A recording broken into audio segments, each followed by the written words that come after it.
तो भगवान के 16,108 विवाह हो गए। उसके बाद में ये 8 प्रकार की प्रकृति होती है। 8 प्रकार की प्रकृति होती है। भूमि, जल, अग्नि, वायु, आकाश, मन, बुद्धि और अहंकार। 8 प्रकार की प्रकृति होती है। जीव में और ईश्वर में अंतर क्या होता है?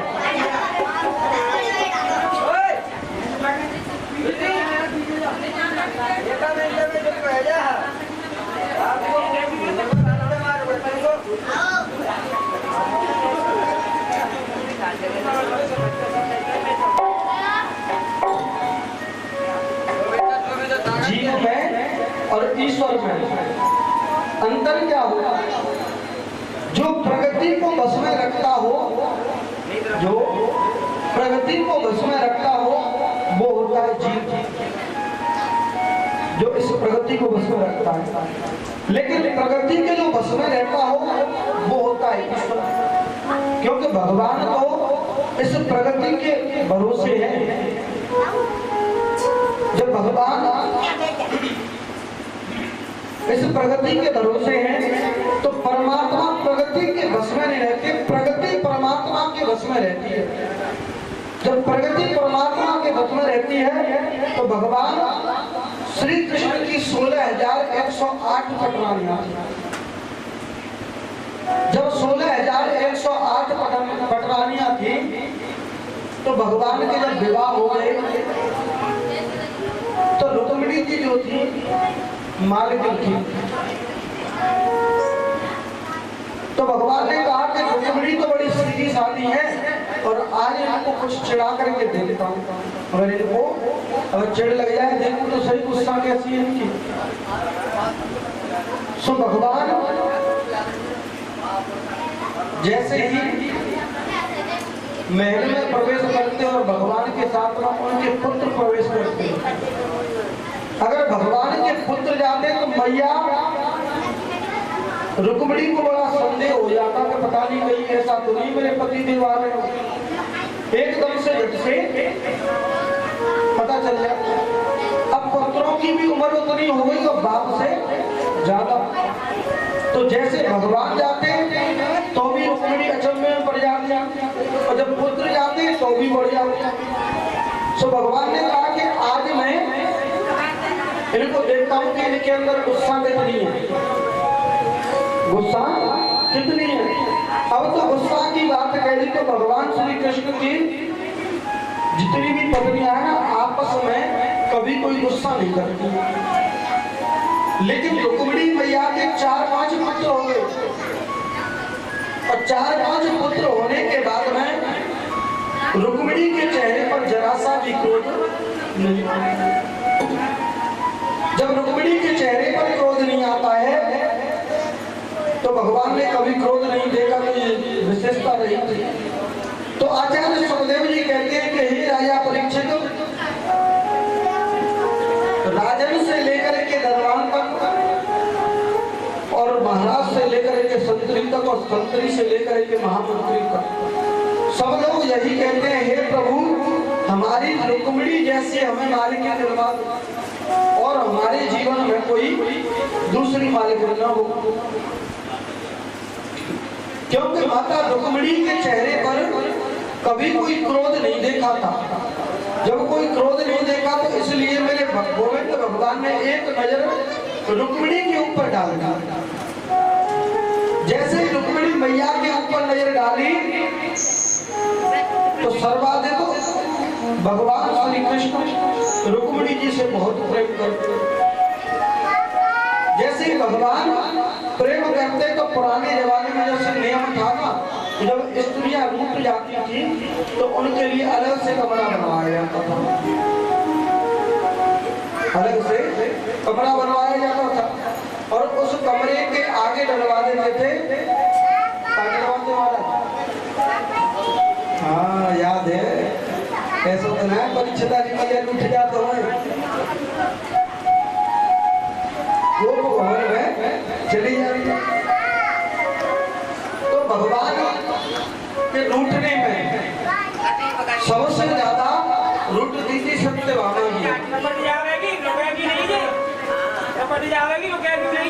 तो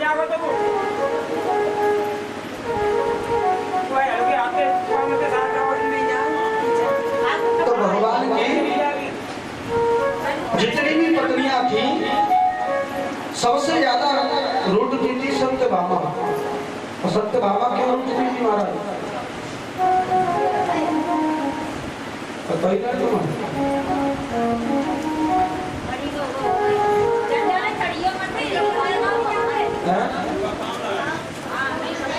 तुम एक बात तो बताओ महाराज, तुमने दीदी की शादी करी खाई, जब शादी करी तो दीदी की तो गड्डी गई होगी, नहीं कि नहीं गई?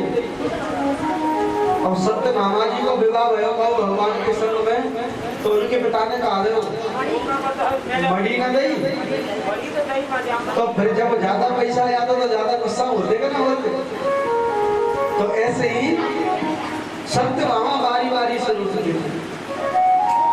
अब सत्यभामा बारी बारी से इसलिए रुकती थी कि उनके पिता ने 8 भार सोना देने वाली मणि को साथ न दिया था। अब तो पैसा की ज्यादा घर में बार बार रूठ जाती। अब भगवान से बार बार रूठती तो भगवान भी कहते पता नहीं क्यों रूठ जाते हैं। जो मणि 8 बार सोना जो देती है, उस मणि को सत्यभामा को दे दिया। सत्यभामा को भगवान के साथ में विवाह कर दिया। इसलिए तो सत्यभामा रूठते हैं, लेकिन रुक्मिणी को कभी रूठते हुए नहीं देखा भगवान। न रुक्मिणी मैया के चेहरे पर कभी क्रोध आते हुए देखा। अब तो भगवान ने कहा कि मैं रुक्मिणी जी से कुछ कह देता हूँ, रुक्मिणी से कुछ कह देता हूँ। अब रुक्मिणी जी कितने महान विचारों की है। अब तो ऐसे महान विचारों की है रुक्मिणी जी, रुक्मिणी महारानी जी के कितने रुक्मिणी के पुत्र हो गए, लेकिन उनके चेहरे पर कभी गुस्सा नहीं आया। जब उनके चेहरे पर कोई गुस्सा नहीं आया तो भगवान ने कहा कि कोई एक नाटक करता हूँ। कि क्या नाटक करेंगे? आज मेरे कन्हैया ने सोचा कि आज ऐसी अटपटी बात कह दूं जिससे रुक्मिणी को क्रोध आ जाए, और जब उसको क्रोध आ जाएगा तो स्वयं पता चल जाएगा। जब उसको क्रोध आएगा तो देखता हूँ रुक्मिणी के चेहरे पर कैसा क्रोध आता है। आज रुक्मिणी जी ने महल में भगवान तो शांत भाव से बैठा हुआ देखा। अब जैसे ही भगवान को शांत भाव से बैठा हुआ देखा और भगवान को शांत बैठ करके देखा तो रुक्मिणी जी आई और रुक्मिणी ने कहा, गोविंद की तरफ देखा। गोविंद से बोले कि प्रभु भगवान आप आज उदासी को बैठे हो, क्या बात है? आप आज उदास को बैठे हो, क्या बात है? कन्हैया बोले कि कोई खास बात नहीं है, लेकिन मैं तो वैसे ही उदास रहता हूँ। नहीं कोई बात तो होगी जरूर, जब कोई बात जरूर होगी जब तो तुम उदास बैठे हो। भगवान ने कहा कोई ऐसी बात नहीं। रुक्मिणी जी बोली कि बात तो जरूर होगी। सुनिए, मुझसे कोई अपराध हो गया हो या मुझसे कोई गलती हो गई हो तो आप मुझे क्षमा कर दो। नहीं, आपसे कोई गलती नहीं हुई है, आपसे कोई गलती नहीं हुई है। तो भगवान ने कहा कि देखो मैं अभी तो नहीं बताऊंगा, लेकिन बाद में बता दूंगा। अब तो रुक्मिणी मैया की टेंशन हो गई। अब टेंशन ऐसी हो गई रुक्मिणी जी के, तो रुक्मिणी जी कहीं तो पता नहीं मुझसे कोई भूल तो नहीं हो गई है, मुझसे कोई भूल तो नहीं हो गई है। रुक्मिणी बोली कि क्या गलती है पता नहीं, बताओ ना। प्रभु बोले रुक्मिणी जी से कि भगवान श्री कृष्ण कहते हैं कि रुक्मिणी आपने सबसे बड़ी पहली गलती तो ये कर दी कि तुमने मेरे साथ में विवाह करा दिया। तुमने मेरे साथ में विवाह कर दिया। जब तुमने मेरे साथ में विवाह किया, इतने बड़े बड़े सुंदर राजकुमार तुम्हें मिले होंगे, उन राजकुमारों के साथ तुमने विवाह नहीं किया, लेकिन मैं तो बछड़े चराने जाता हूँ, मेरे साथ में तुमने विवाह कर लिया। मेरे साथ में तुमने विवाह कर लिया। प्रभु ने चेहरे की तरफ देखा और सोचा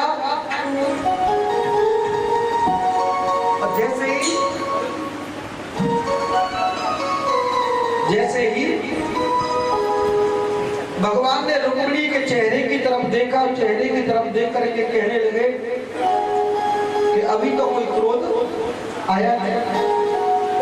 जब क्रोध नहीं आया तो रुक्मिणी जी बोली कि ऐसा है प्रभु, मैंने आपसे विवाह कर लिया तो बहुत बड़ी गलती कर दी। कि क्या गलती कर दी तुमने? तो गलती ये कर दी कि तुम जैसे ग्वारिया के संग मैंने विवाह कर लिया। तुम जैसे ग्वारिया के साथ में विवाह कर लिया, ये तो गड़बड़ हो गई महाराज। कि अब क्या करना है कि देखो तुमने विवाह कर लिया, पहली गलती वो हो गई, और दूसरी गलती ये मेरे बराबर क्या भैया, दूसरी गलती ये हो गई कि मेरे जैसा कोई डरपोक भी नहीं है। मैं तो सबसे डरता हूं, मैं बहुत बड़ा डरपोक हूँ। बड़े बड़े राजा लोग भैंसे समुद्र की शरण में रहता हूँ, समुद्र के बीच में वास करता हूँ, ऐसा डरपोक। और ऐसे व्यक्ति के साथ में तुमने विवाह कर लिया। कि ऐसे व्यक्ति के साथ में विवाह करने का मतलब, तो रुक्मिणी जी ने कोई जवाब नहीं दिया। कब इनसे जवाब क्या देना? प्रभु ने कहा कि तुम कहोगी मैं तो विवाह बिल्कुल नहीं करती, मैं तो विवाह बिल्कुल नहीं करती, लेकिन इसलिए कर लिया कि तुम देवकी नंदन थे, इसलिए मैंने तुमसे विवाह कर लिया, इसलिए मैंने तुमसे विवाह कर लिया। यहाँ भी गड़बड़ हो गई। कोई कहता देवकी नंदन और कोई कहता यशोदा नंदन, और कोई कहता यशोदा को बेटा है और कोई कहता है तो देवकी को बेटा है। अब बताओ कि माता पिता का पता नहीं और किसी चीज का पता नहीं, तुमने मेरे साथ में विवाह कर लिया, तुमने मेरे साथ में विवाह कर लिया। अब तुम कहोगी देवी जी के अजय मैं तो विवाह नहीं करती, लेकिन इसलिए कर लिया कि ज्यादा सुंदर थे, इसलिए मैंने तुमसे विवाह कर लिया। कि अच्छा ज्यादा सुंदर थे, हम तो कछु बात के सुंदर ना है, तुमने तो विवाह करके ही गलती कर दी। अरे मेरो नाम तो कनुआ है, कनुआ। मोदी तो सबरे कारो ही कारो करे, मोदी तुम कह रही हो सुंदर हो।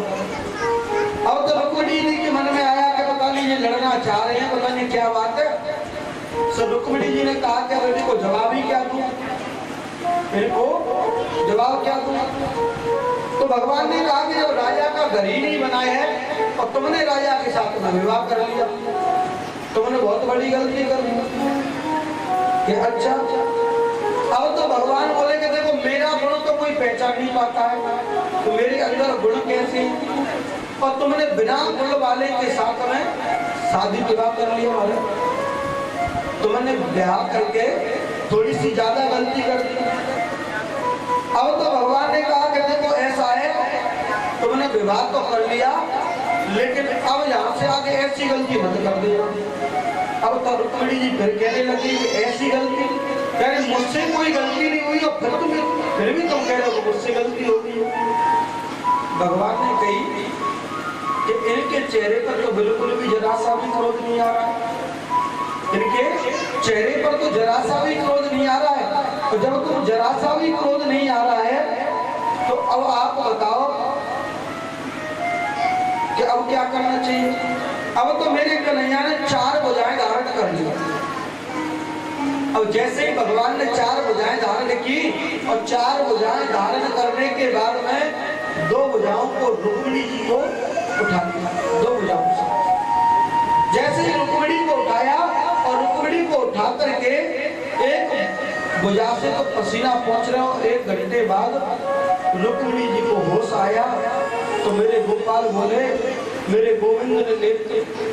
गोविंद के नेत्रों में आंसू आ गए और कहने लगे कि रुक्मिणी मैं तो केवल इतना देखना चाह रहा था कि तुम्हारे चेहरे पर कभी क्रोध आता है कि नहीं आता,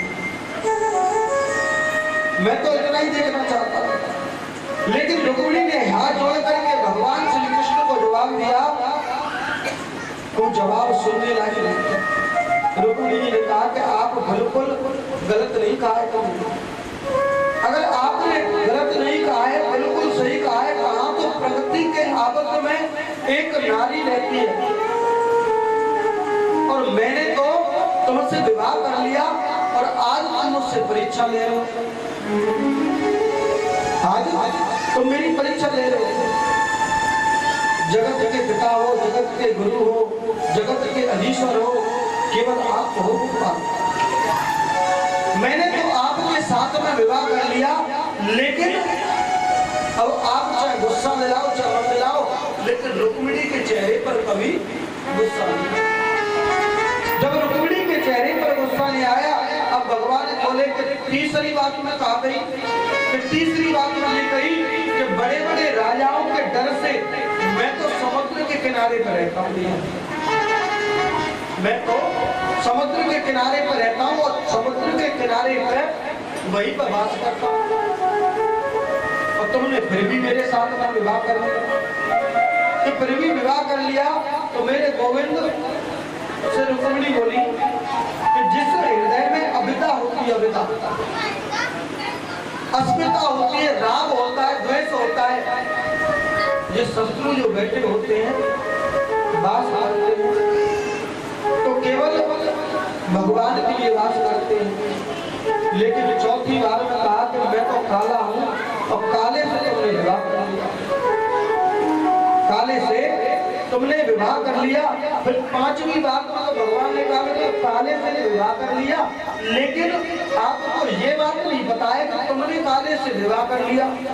तो रुक्मिणी जी इतनी देर बोली कि काले जो होते हैं ना वो बड़े कमाल के होते हैं, काले जो होते हैं वो बड़े कमाल के होते हैं। अगर महाराज आप गोरे होते तो पता नहीं कहा कर दिया, अगर गोरे होते तो जाने क्या करते।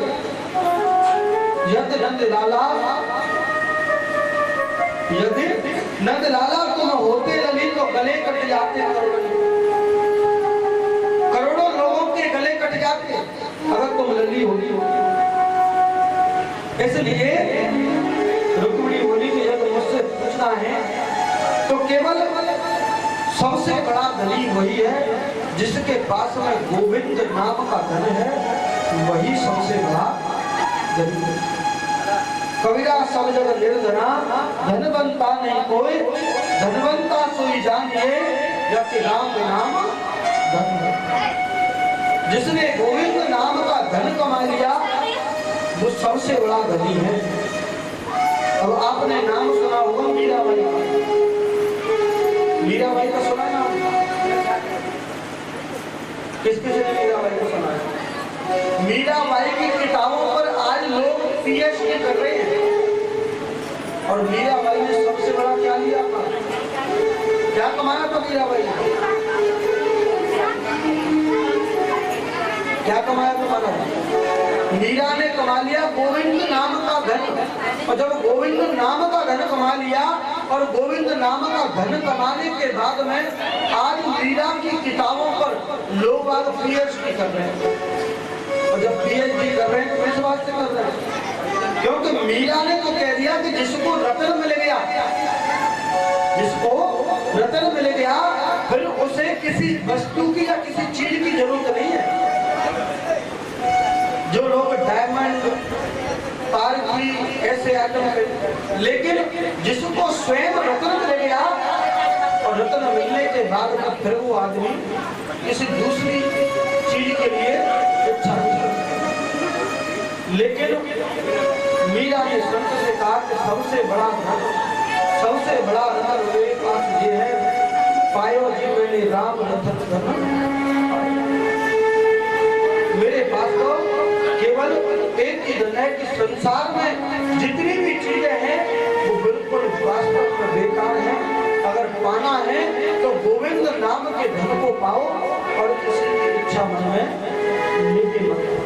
बोलिए आनंद कंद भगवान की, वृंदावन हरियाण की। और श्याम रंग में रंगी चुनरिया,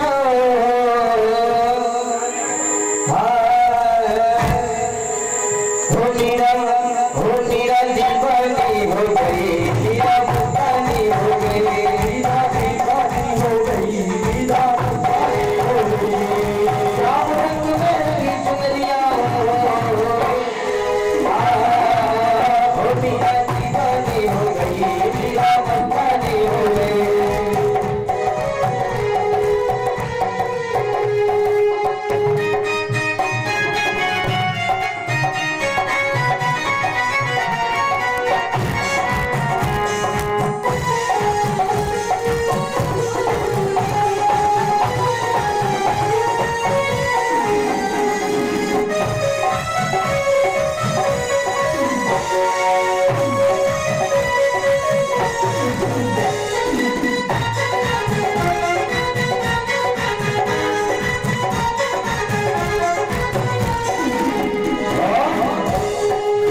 छोड़ के चल गए कि लगी